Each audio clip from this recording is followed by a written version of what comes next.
Good morning.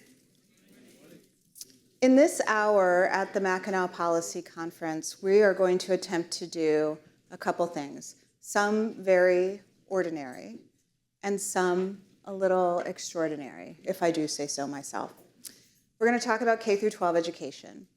And this is a critical and important topic. I don't know if you read Chad Livengood's Detroit News op-ed, but he talked about how K through 12 is so important, and we're not really talking about it a lot in the conference. Well, we are here, and also at 5 o'clock, there is another panel that Balmer is hosting about K through 12. So there are spaces where we are trying to tackle what arguably is one of the most important things for Michigan to be discussing. But talking about K through 12 education, if you know Skillman Foundation, you know that we are obsessed with how we can make our education systems work well for young people. We talk about these things. We like to make education change with young people and for young people. So that's pretty ordinary. In terms of the extraordinary, we are doing this today with two incredible senators. They are from different parts of Michigan. They are from different sides of the aisle. Both have spent their careers trying to change the game for young people, and both have done some pretty incredible things to date for education. The other thing that makes this extraordinary, besides the fact that we don't have youth on the stage this year for the first time, but hold on, we do have young people that are going to be broadcast in to help me moderate this conversation. But the other thing that makes it extraordinary is that we're going to offer something in this hour that you don't see as much in the country today. Instead of polarized rhetoric, we are going to have substantive exchange. Rather than snappy sound bites, we're aiming for solutions that can work. So this hour, we're going to look at what is really a moment of massive disruption in the country. And we're going to ask ourselves, how can it be a portal to get to something different? Why do this? Because at the end of the day, we know that people power education. Education success rates are really based on different parts of an education ecosystem. It involves students, teachers, administrators, after-school and out-of-school time providers. It involves families. It involves business. It involves nonprofits and charitable foundations. It also involves policymakers who set the rules, regulations, allocate resources, and help us to build a public education system. Any system that needs to function, these separate parts need to function in partnership with each other. When they are in friction or when they are polarized, the gears of the system grind to a halt and stalls. Has Michigan stalled? We are 41st in the country for education. The only way up is to do this together. At the Skillman Foundation, we know that Michigan can do this, not in spite of being a purple state, but because we are a purple state. We are small towns, we are bustling cities, we are nature and culture, we are red and blue sometimes at once. We are cell phones that... and loud. We are counties that flip. We are leaders that shift. And we tend to reject the idea that a shouting match changes people's lives. We want to get things done for our families, for our neighbors, and then we actually want to go about our day. So because of who we are and because of the challenges that we see in Detroit, and we know those mirror the challenges that we see in the UP, we understand that working together isn't a compromise. It's necessary, and it's actually how we move things to the finish line. Today, we'll hear from two state senators, a Democrat and a Republican, and we'll hear what policymakers have planned to renew our K through 12 education system. We'll also hear from Michigan students who will share what the pressing issues are for them and the questions that they want to pose to our leaders. Michigan's education system needs every single one of us to work in concert, doing what's best for our children and youth. That starts with listening to young people, and it ends with building alongside of them. So let's dive into our panel. Joining Angelique Power on stage, please welcome Michigan Senator Darrin Camilleri and Michigan Senator Ed McBroom.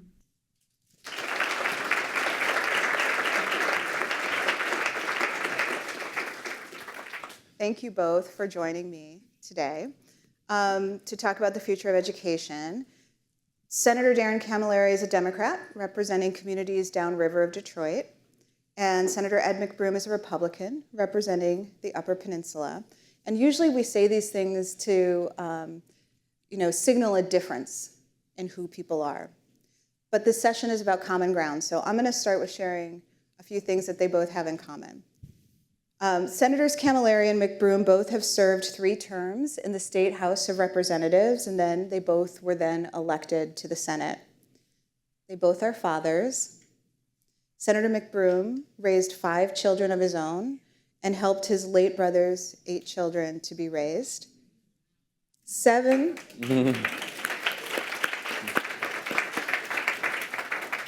of the kids are still at home with him, and 1 is graduating from high school this week.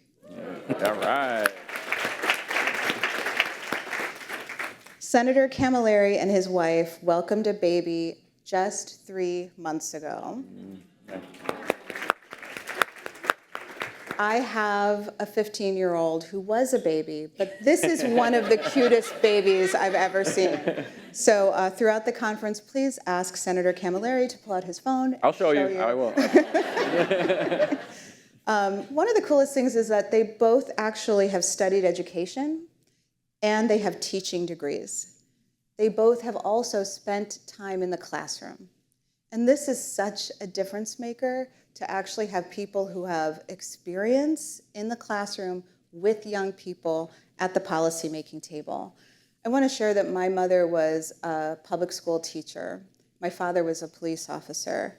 And I learned from that being in public service is a life of dignity, and it is mission-driven, and it's so hard. You are often underappreciated. There's so much work that happens behind the scenes. And I know from our dinner table conversations, there were so many ideas of how to actually make these systems work better because you have a visceral knowledge of what's working and what's not. So I want to start by asking both of you, why did you decide to become a teacher? And then how do you carry that knowledge with you to the policymaking table? Senator Camilleri, do you want to start? Sure. Well, thank you for having me, and thank you all for being part of this discussion. It does take all of us to be part of the decision-making table. We push the buttons, but you all help influence those discussions every day, so thank you for that. My journey to becoming a teacher was not exactly as I expected. It wasn't what I went into college thinking 100% that I was going to do, but I had several education experiences where I was working with young kids that basically led me to that pathway. First, I did a service learning project where we taught youth in the Kalamazoo Juvenile Detention Facility, Othello. And you would think that that is probably like an impossible task. Any high school kid, any teenager teaching Othello is hard enough, but then dealing with students who have a lot of challenges in their life and had been receiving some of those really different interventions right in their life. But we did, and it was my class, and we worked with a couple of kids who had never enjoyed school. And one of the things that we learned from that experience was doing one-on-one programming, helping kids see something that they would not have envisioned for themselves, and then turn it into something that they could live with. So we basically helped them adapt Othello into their own version of the play. And at the end of the program, they didn't perform it, but they said it out loud, and it was like a big performance, right? One of the kids that we worked with, his mom came up to me and my partner in the group and said this was the first time that he's ever spoken out loud in public. He's worked with dozens of college kids all his career. He's been in and out of various places like this. Thank you. You guys made an impact on him. So that kind of opened up my eyes. I then studied in Ecuador for my study abroad experience, and I worked with kids in an after-school program and taught them English. That was like another experience, like maybe I should do something with this pathway that I'm taking. And then the third was actually while I was helping out a candidate for state rep, I ran into a kid. I was working in the Flint area. I was helping out my friend Eli Segeri, who's running for state rep back in like 2013. And it was a special election, not a lot of things happening at that time, so I went up and helped. I was still in school, so a lot of people said, hey, why don't you go help this guy out? I like politics. I wanted to help out in whatever way I could. I ran into this kid. His name was Tyrius Malik Peoples. I'll never forget him. He was 10 years old, and I was knocking on doors, helping my friend Eli hopefully win his primary. And I was going door to door. Eli had a picture of him and President Obama on the piece of literature. So this kid comes up to me on his skateboard, and he says, hey, what are you doing in my neighborhood? I said, oh, well, I'm helping my friend run for office. He's like, well, I patrol the neighborhood, so I need to know who you are.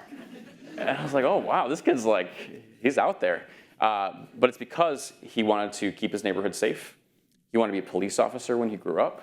And so I started to get to know him, and he took me door to door. He like literally walked with me. He's like, oh, my aunt lives over here. My cousin lives down the street. I'll take you with me through the neighborhood. And as I was getting to know him, he told me the story about how he gets bullied at school because he gets good grades, how he didn't know which school he was going to go to in the fall because his school was going to get shut down. And when I put all these threads together of these three experiences that I had with kids who just wanted to have a good life, it really just opened up my eyes that I needed to do more. And so I joined the Teach for America program, got to teach in Southwest Detroit in the neighborhood where my family's story began, right here in Michigan, and the rest is history. So here we are. Thank you. Thank you. Senator McBroom. I think similar to Darrin's, I probably have a longer story. I'll try to make it shorter, but what you didn't find out in my introduction is I have a dairy farm. I grew up dairy farming. We milk about 120 cows, and I wanted to continue that because I believe the farm was the best place to raise a family, and that was something I wanted. So I looked out there for career paths that would allow me to stay on the farm, because I already had a brother on the farm who told me there wasn't room for me unless I brought in outside income. So I liked school. I was a real nerd. Loved going to classes and learning things, especially history and social studies and sciences and music. And so it seemed like teaching was a great opportunity to continue to pursue things that I really enjoyed, along with also having time flexibility to be on the farm, especially in the summertime. And I could milk cows in the morning because school doesn't start till after 4. So it seemed like a good fit. And, you know, as I finished high school, certainly really became much more cognitively aware of the impact teachers were making on my life and how much I admired some of them. I went on to Northern, studied social studies because it was a coast for me. Social studies was just not challenging. And because I had all that free time, because I wasn't milking cows twice a day anymore, I got involved with music. I was already a piano player, but I joined the band. And within a couple of years, I was sucked into the world of music, which was much more challenging for me, very difficult, but I double majored with a music education degree and thought it was going to be a band teacher by day and a farmer by night. My brother had quit the farm by then, so then suddenly there was more opening on the farm. And so I was waiting for a full-time band director position to open up near to the farm. And I got sucked into politics, which I was also interested in, like Darrin mentioned himself. And so I had that dream that someday I might run for something, but never thought it would happen in my 20s. And so I did a lot of subbing and teaching for 5 years, and then got sucked into this world. And you know, when you have been on the teaching side and then you get on the policy making side, it really matures your perspective and your philosophy of education far beyond what it was when you were a freshman in college, just saying, I just want to share a lifelong love of learning with beautiful young minds. I don't know how many times I wrote something to that effect. Once you've had this job and been in the classroom, then you really develop, like, what does it mean to be a teacher? How do we educate? How do students learn? How do we deliver that? And so I'm excited to get a chance to talk about that today. Can I also share, in our planning call, you said, I'm not running for re-election again? So I have some things to say, right? So that's just a little teaser. No varnish necessary. There's seats available. So I see lots of folks sitting in back. There's a ton of seats. Just come on in and take a seat. Okay, I want to hear from a young person. We spoke to a high school student in Grand Blanc, Michigan, who's working with her local legislator to create a program that would allow young people on school boards. Let's roll the video. Hi, my name is Gia Patel. I'm from Grand Blanc, where I'm a senior at Grand Blanc High School. I'm very passionate about civics and civic engagement, and this summer I'm actually conducting research on the disparities between civic education in high schools and how that has an impact on youth civic identity. And a little more closer to home, I'm actually working to propose a bill, a statewide bill for youth to be on school boards. And that leads me to my question: how are you engaging with and listening to youth voices regarding education? That's right. Who wants to answer Gia first? I'll start. So this has been one of my core philosophies as a legislator, is that I have to stay connected to the kids. And for me to be somebody who, I go to my classrooms all the time, all across my district. I listen to students, listen to educators, and I've never really left, right? I may not be teaching in front of the kids anymore, but I visit all the time and we talk to them. One of the other things that I do is we bring youth into the campaign and the legislative world. And so I've always had interns and people who work on helping us execute the vision. And so having kids be part of this, civic education in a real way is something that I know I would have benefited from when I was 16 years old. And obviously I did pretty well. I made it to be a state senator. But I think that there's a lot of these kids that we're working with today who I think can now envision themselves becoming elected officials. And it's because we bring them into the work. Well, I remember when I was, I think in 8th grade, my school started putting a student on the school board. And I think that's any school that isn't already doing something to have a student representative on their school board is really missing a exceptionally important opportunity. So I would strongly encourage schools to already be doing that. As far as how do I stay in touch, well, for one, I've got 5 teenagers. One in college already and another one about to start. And so we hear a lot of that. And then, as Darrin mentioned, I visit area schools as often as they'll call me and invite me in.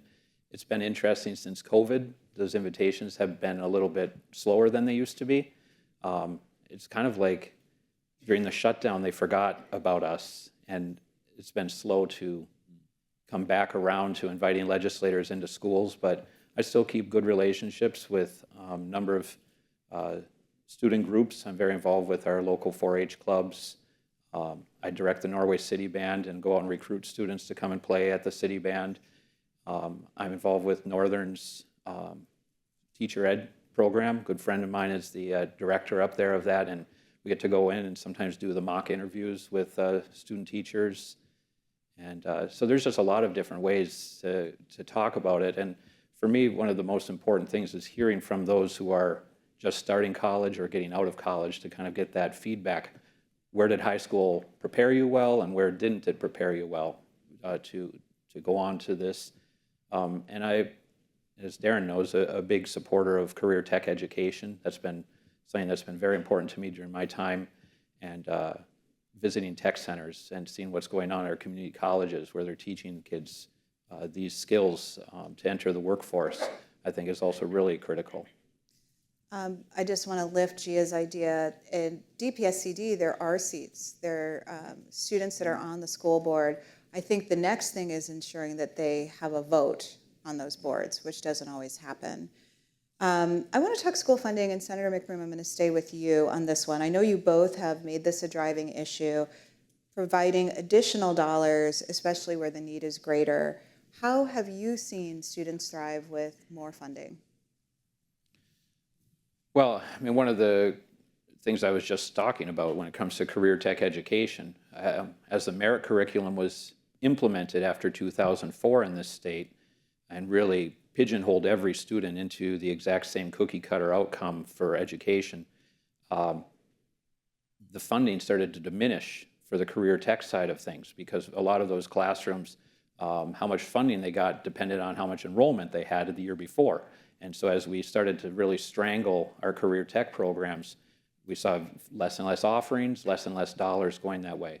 And so over the last really 13 years or so of my time in the legislature, you've seen a lot of special enhancements and attempts to provide more resources for the career tech centers, the skilled trades, working with our great labor unions to help them teach skilled trades, seeing what the community colleges can do. So a lot of that investment is things that I've been very pleased to support. And then, of course, I see the outcomes of additional dollars for other programming as well, you know, especially what we've been able to do for bringing the highest per pupil and the lowest closer together as we've caught them up. That's been something that's been really important. And we started working on closing that gap when I started in 2011, and we've managed to close it here in the last 3 years, I think it finally closed. So that's a tremendous accomplishment considering that we started with that in 1994 with Proposal A. So in less than 30 years, we had closed that gap, and that's a really significant accomplishment. It's too bad it took 30 years, but still it's really great looking back at the history of where we've been.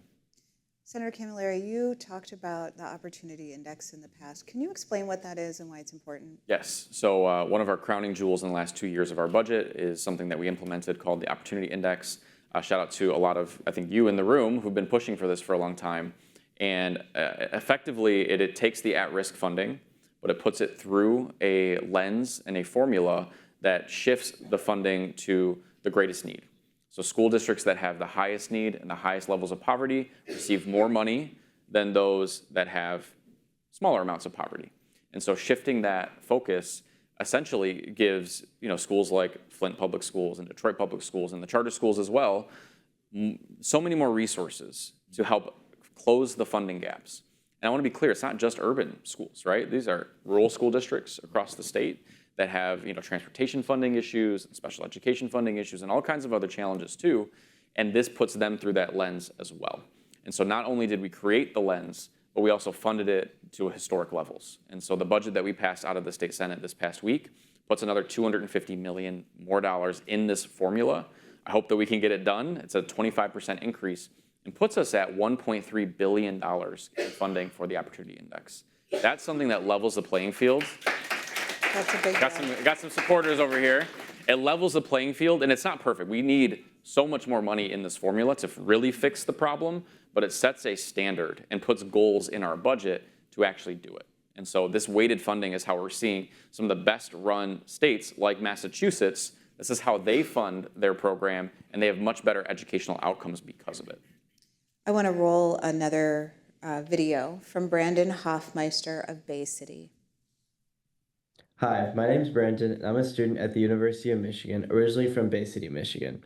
I see throughout high school that we learn things like calculus, but not tangible skills like what is a loan or personal finance management or how to pursue post-grad opportunities outside of the usual college route.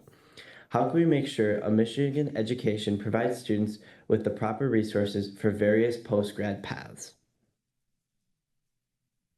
Do you want to take that, Senator? I know you feel strongly about it. This has been a passion of mine. Yeah. You know, I was finishing my education degree at Northern when the merit curriculum passed. And as somebody who came from a small town school in the UP where they had a college preparatory coursework and a tech prep coursework to graduate, it was really difficult to understand why the legislature was even passing this, because what was the problem we were trying to address? And you know, as I've gotten involved in Lansing and policymaking, I discovered there were problems in other places with how that freedom at the local level was being abused. Because prior to that, the only two state requirements were a year of Phi Ed and a semester of government. After that, it was totally up to your local school district what classes were being studied, and that was being abused. Unfortunately, the legislature, in my opinion, overstepped by a long way by creating this huge, here's the classwork everybody should accomplish, and directed so many students away from the skilled trades. Even at the time, the governor at the time said, you know, the future is with college education. The future is 4-year or greater degrees. And I think by 2010, we were really starting to see that was going to create a huge problem. A huge labor shortage in the skilled trades was one of those outcomes. Certainly in the agriculture world, it was wreaking havoc for us. And so, you know, I look out there and see the merit curriculum as kind of the turning point for Michigan, going down a bad one-size-fits-all path. And a big part of that is the presumption that a top-down, centralized, overarching direction of what happens at the local level for local students' aptitudes and local professional teachers' expertise is totally lost by Lansing saying, here's what you have to do. And so my solution to these is continually to say, Lansing should be much more about setting some goals, about setting overarching goals of graduation, of people being able to read, people being able to get jobs, rather than telling them, oh, and you have to take Algebra 2, and you have to take chemistry, and you have to take 2 years of foreign language, and 1 year of the arts. I mean, this is just down on the ground level where the teachers and the principal and the parents and the students, they should be the ones directing that education at that level. And so I'm all for doing away with this centralized control of the nitty-gritty and giving much more general control at the top level, more direction to the schools on the goal setting and less on how they get there, and letting the local community drive that. Do we want a school that's focused on the arts? Do we want a school focused on the sciences? That should be a decision for the local school board and the local community, and work with the students and the parents for what their dreams are and what their opportunities are. So you opened the door on Lansing, so I'm going to just step through it. You know, we've talked about how Michigan is 41st in the nation. Hasn't gotten better. Hasn't gotten better. And this is a decline that's happened over 2 decades. We've seen silver bullet solutions be offered. What you were just talking about had to do with what Lansing is responsible for, and then what happens and moves out. So as opposed to the silver bullet solution myth, which I think is driven by politics and wanting to say, absolutely, like, here's the thing we're going to do, and we'll put money behind it, and then here's the, you know, small gain. What needs to happen in Lansing? This isn't one of our prepared questions. What needs to what needs to happen in Lansing that will allow for others to then customize the approach? And I'm going to ask both of you this question. You want me to go first? Sure, you first. Oh. So I think we need more trust of our local communities. We need more trust to our local professionals. We could do some more at Lansing to direct the credentialing of our superintendents and our principals to make sure we're getting quality people administering our schools. But we need to empower the locals more, with more opportunity, more freedom, by giving them some clear directives of what to accomplish. We also need to stop changing the rules so often. It's just constant turnover and turmoil. As a teacher, I mean, it's just so frustrating. It's like one year you're going to get points because you have better posters on the wall. I mean, that's how dumb some of the teacher evaluation has gotten. It's what posters you put on the wall and what color pants you wear. I mean, teachers are seriously being evaluated on that kind of idiocy. And so we need less turmoil from Lansing, more good guidance, and less like get down in the nitty-gritty details that we can't govern. We don't know what that local community needs different from the next local community over. That's why we have local people there. And so we need a more stable Board of Education, a less partisan Board of Education. I've introduced legislation time and time again to change the way, because right now the party convention process is just terrible for creating a stable State Board of Education.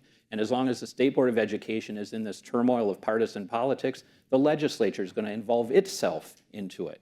We need a more stable school board so the legislature can trust them, take a step back, let things go forward. We need to trust our state superintendent, which means we need a school board we can trust to appoint that state superintendent. I'm going to take a slightly different approach. We have too many school districts in Michigan. And I agree with that. That's part of what I'm saying too. And I believe in a both and, right? So I think we can give local control with parameters and guideposts. We cannot switch them often, but having total local control also isn't in the state's best interest. I believe in locals making decisions, but we've got to give, again, these guiding posts of where we all want to be. Yeah. And in order to meet better standardized testing and be prepared for college and career, all of these things have to be with a vision in mind. And we as stakeholders in Lansing and policymakers in Lansing, we need to be empowered and feel comfortable with setting that direction and do so in a collaborative way. So I think to launch Michigan, right? So we're talking a lot about the Michigan Education Guarantee.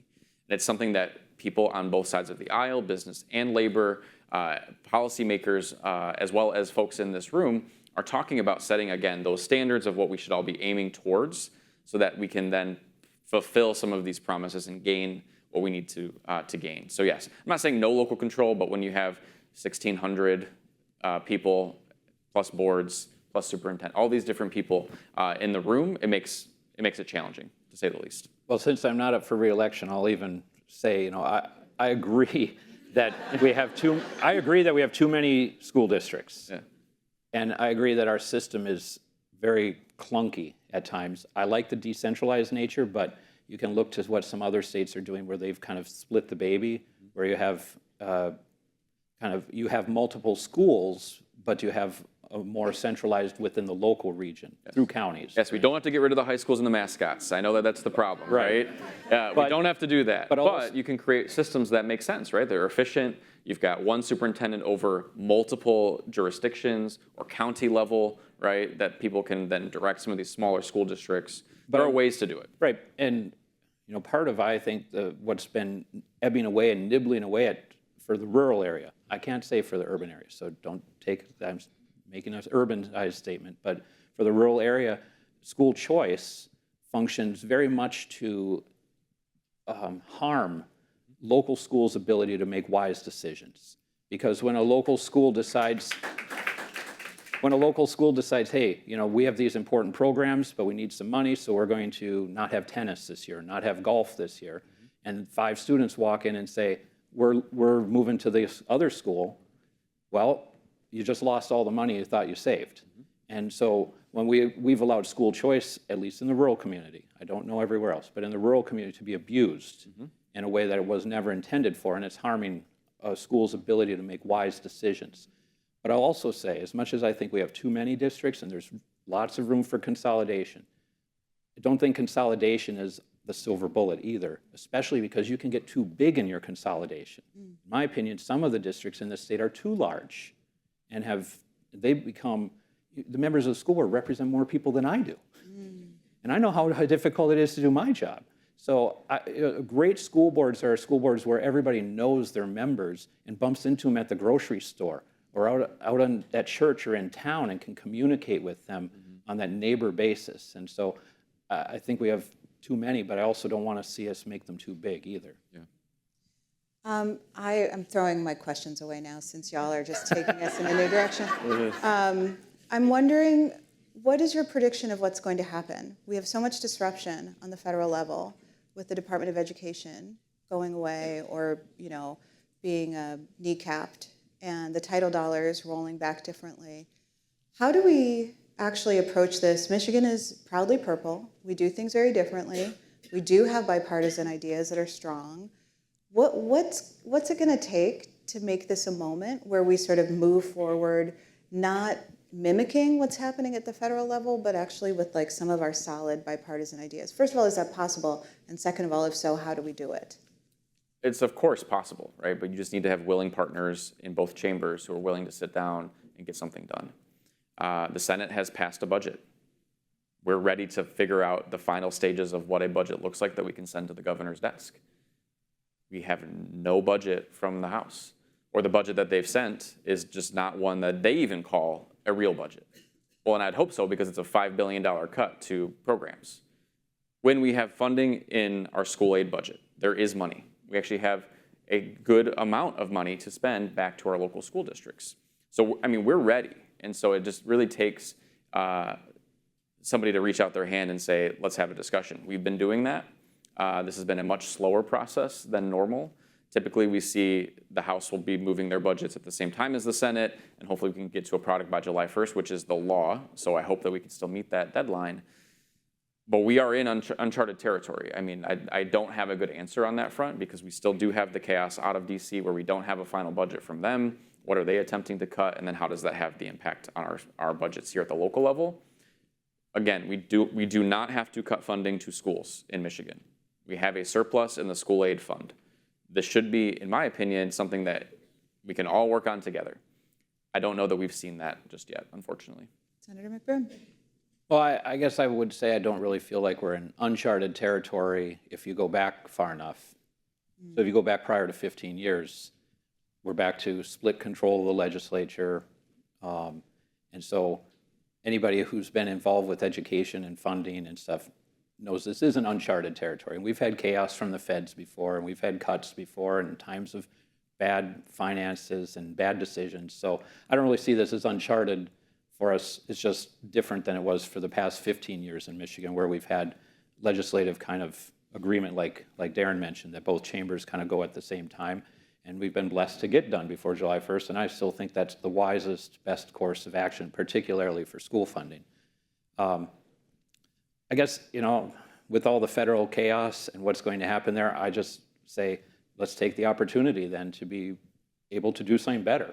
Whether the feds are doing a good job or not, we should always be trying to labor for something better, to do a better job. If the feds are going to give us these dollars that used to come through the Department of Ed in block grants, let's make sure that we work together to make sure they get to where we need them to be, especially the special ed dollars that we get from the department are really critical. There's some dollars that come from the Department of Ed to our department that I think are totally wasted. I mean, they take a huge chunk of that to our Department of Ed to use for administrative purposes and send people around in cars to check on school lunch programs. And so I think there's plenty of opportunity there to do a better job with some of these dollars anyway. So let's take the opportunity, let's do something. But I'm more focused on long-term policy of delivering education than I am focused on the budget. I'm not on the Appropriations Committee. I find money to be kind of boring. It's the dairy farmer in me. We don't have any. So I'm much more interested in the policy issues, about how do we make education more stable in Michigan going forward, and how do we get together. I think one of the critical things we can do is have more legislators who've got teaching experience. It's not that the ones who don't care, they do, but they need to listen to the people who've got teaching experience. And I think we also need to kind of take the blinders off from our own individual parties, from the groups that are constantly advocating on education. Because whether it's the MEA, the AFT, which you and I both paid dues to one of those two organizations, I assume, I did, so I assume you did too, or whether it's GLEP or Education Midwest, all these advocacy groups, we have a tendency to kind of get in our tower, our team, and say, that group's anti-education. And really, from what I've seen over my time, they're not. The MEA is not anti-education, but they do have a certain perspective of how they look at things. But the people who are members care about the students. And GLEP is not anti-education, as much as I've had my run-ins with them and disagreed, and they even sponsored my opponent in one of my elections. They care about kids and education too. And everybody's kind of talking about their circle of what they're looking at and not talking about the things that fall outside their perspective. They just want to solve the problem as they see it. And it's up to policymakers to kind of tear down those walls and take those messages and stop just trying to bolster their team's argument instead of trying to take the best of all those worlds and create a collective solution. That's beautifully put. We're going to open it up to questions, but I just have to say, that's Skillman's perspective. That's people-powered education. We fund a lot of the nonprofit organizations that you mentioned. We fund a lot of powerful organizers. Mm-hmm. We align ourselves with everyone because we know there's multiple truths. At any given time, they're all valid, and we all want to help young people. And actually, we need all of us to push ourselves forward. Are there any questions today? We have a question right here in front.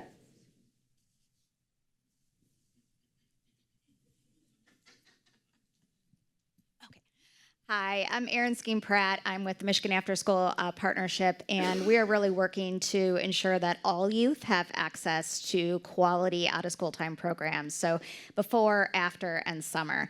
And we've been really fortunate the last 4 years, thanks so much to your support, Senator, as well as really bipartisan support from Senator Albert and the governor, going from zero investment to after school to $57 million this past year. And although we are so grateful for that, we know that there's still such a need. For the $57 million, there was still $122 million in asks. And we know that there are hundreds of thousands of kids who would take part in one of these programs if it was available to them. Do you see a path forward for a bipartisan type solution that would look at where we can get to, really making sure that, again, all kids have access to these important programs? I would like to, yes. I think out-of-school time and after-school programs, before and after-school programs, are critical for the full foundation of an education for a kid. When you're thinking about, obviously, all the academic components of a child's education, that's all so important, but it's also all these other skills that you can learn along the way.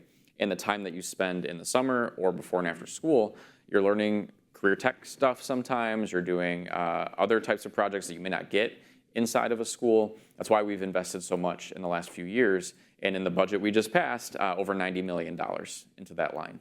And so we're trying to get as much as we can to really boost up these programs. And my hope is that we can do more. I mean, the vision that I would like to see is that every kid can go into a summer program across the state. No matter where you live, no matter your income, it is just a free summer program for all kids in Michigan.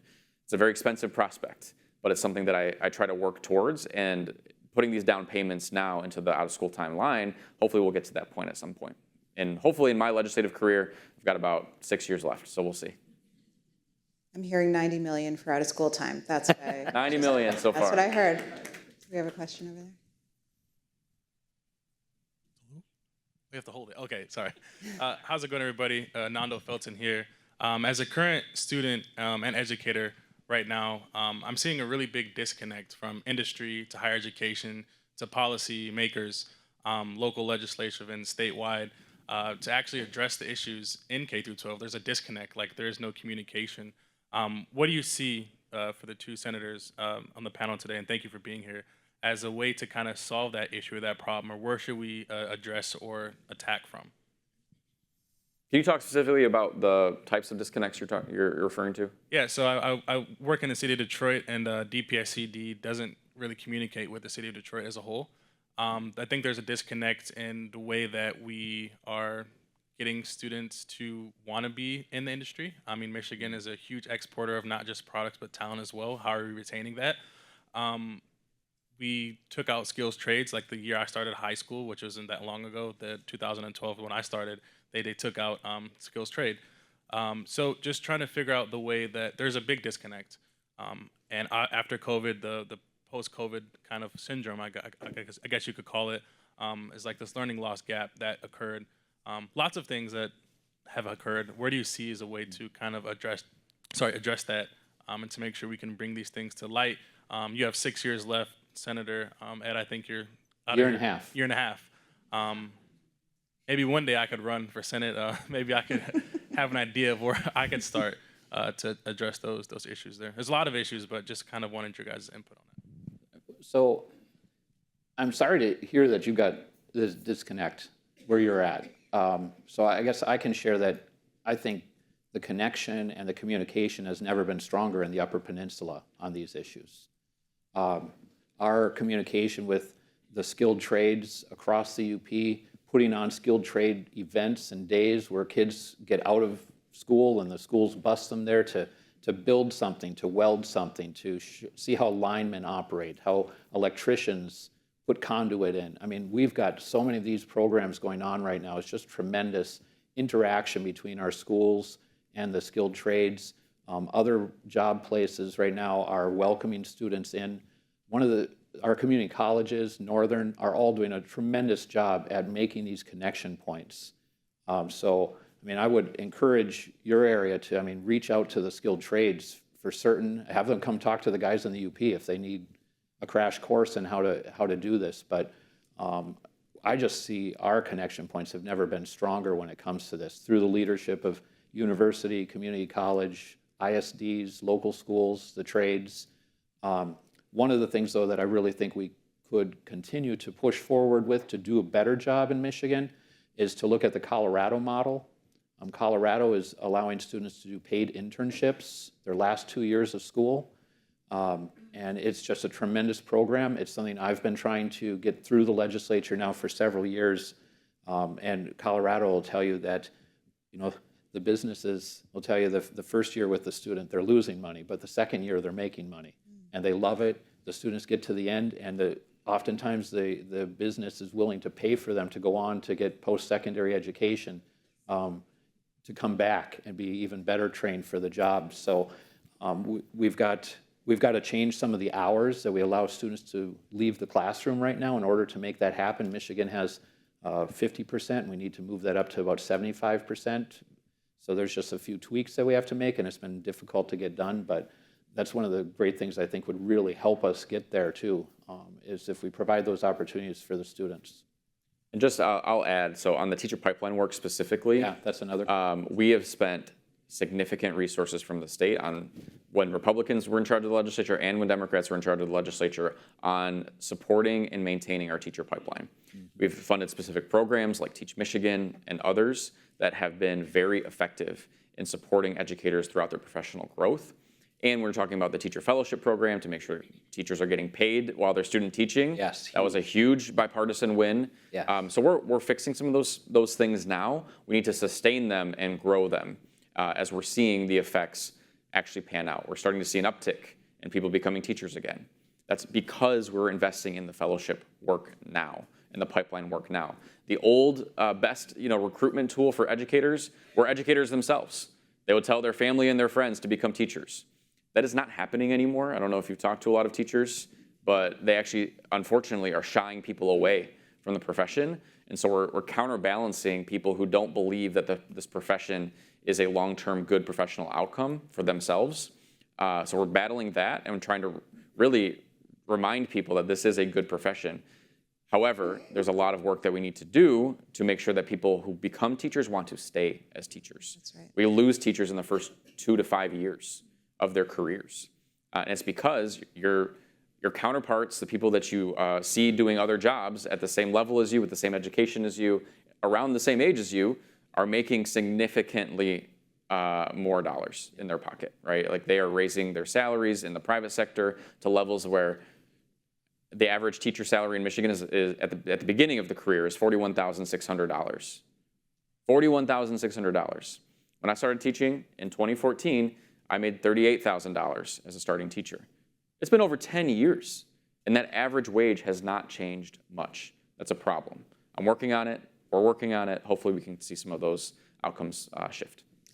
We have a question over here. I see some hands up too over here. Yes. Renina Shelby Crooms. I represent Bomber Group, a philanthropic organization here in Southeast Michigan. I'm going to stand on the side of you.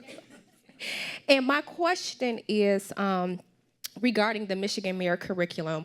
In 2022 or 2023, Michigan passed and the governor signed a bill requiring high school students complete a standalone financial literacy course.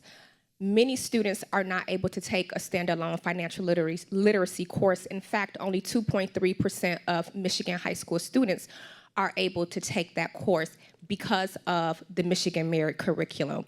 And you said that often it pigeonholes students. So not only is it affecting students' ability to take what's legally required, a financial literacy course, but also the ability to participate in CTE activities.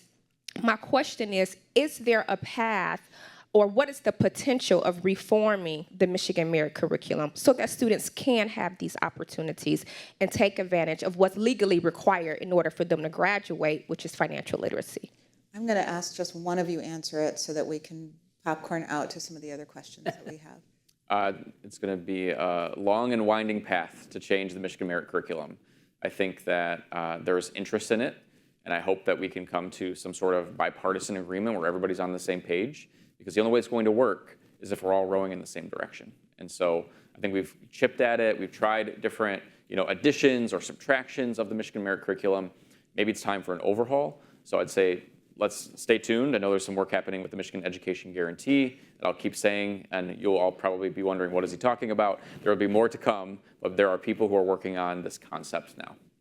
I'll try to be really quick. Okay. But, I think that one thing I want to tell you is we did open up a lot to personalized curriculums, and a lot of schools have not fully leveraged or understood what a personalized curriculum will allow them to do. It's kind of a get out of merit curriculum jail free card, but you've got to get some expertise on how to do it. You've got to get some training on how to do it, but it is a pathway available. So I really want to encourage any school that's struggling with the merit curriculum and their students, look at the personalized curriculum, because that door is kind of the get out of jail card. Other than that, as the senator mentioned, it's going to be a long path. I don't know, it's not going to happen in my time, I don't expect. It's just a matter of, in my opinion, what are our options, right? Do we get tougher? Do we get weaker? Or do we provide options within it?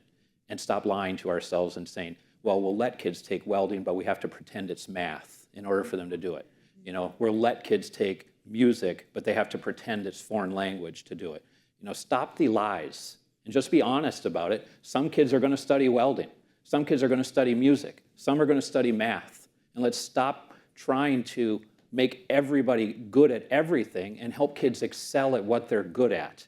And go on to a community of people who've got widespread expertise, a diversity of skills, rather than pretending we can make everybody perfectly able to go out into the rest of the world. Why make everybody have to learn a foreign language when we don't make everybody learn how to weld?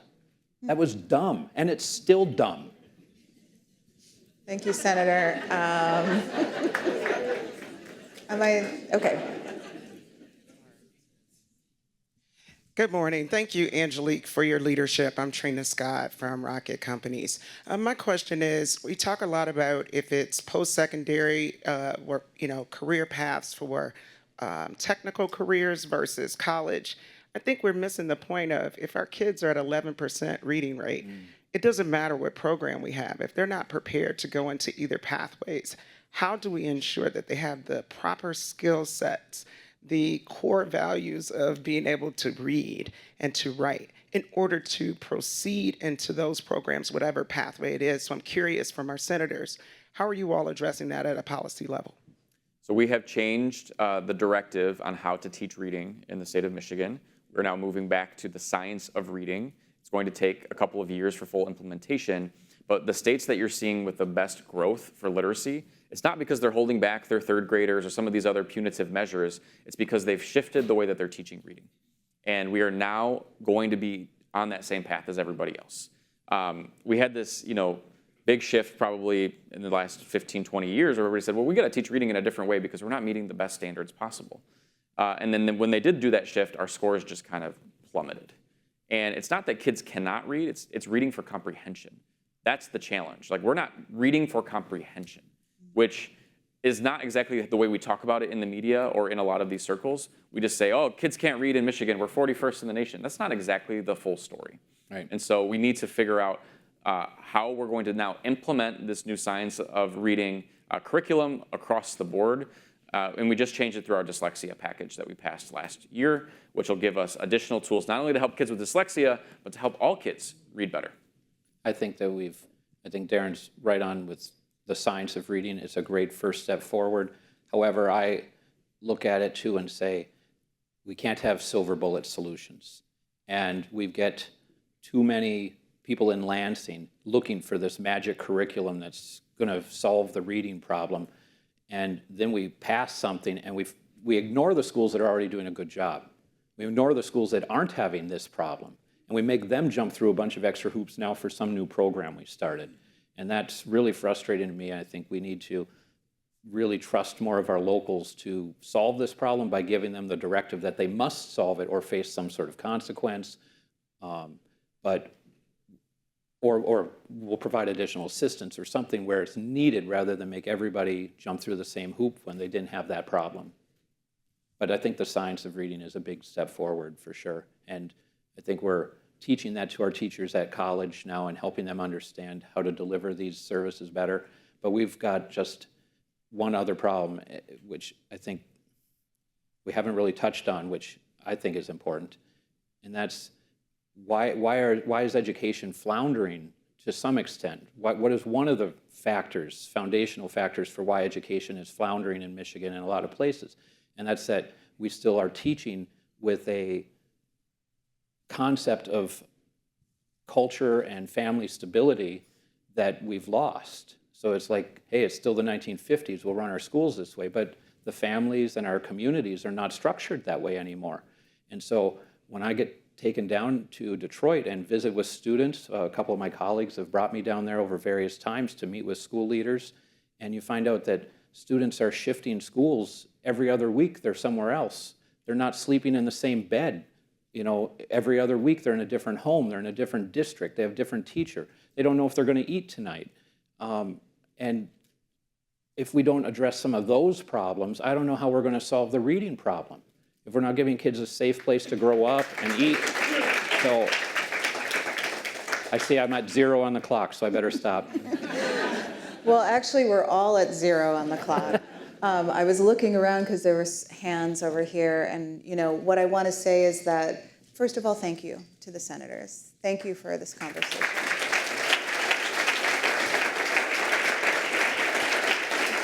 I feel like what we were able to have is actually the experience that we crave, which is to talk about things reasonably, to talk about complicated topics in ways that make sense, and to talk about real solutions. So thank you for doing that with us. We're going to continue this conversation. Skillman Foundation is launching a radio show with WJR and a podcast, and it will be the first Monday of every month at 7 p.m. It is called Our State of Education. And I'm looking around this room and I'm like, I want you on the show and you on the show, you on the show. This is my Oprah glow up moment that I'm looking forward to.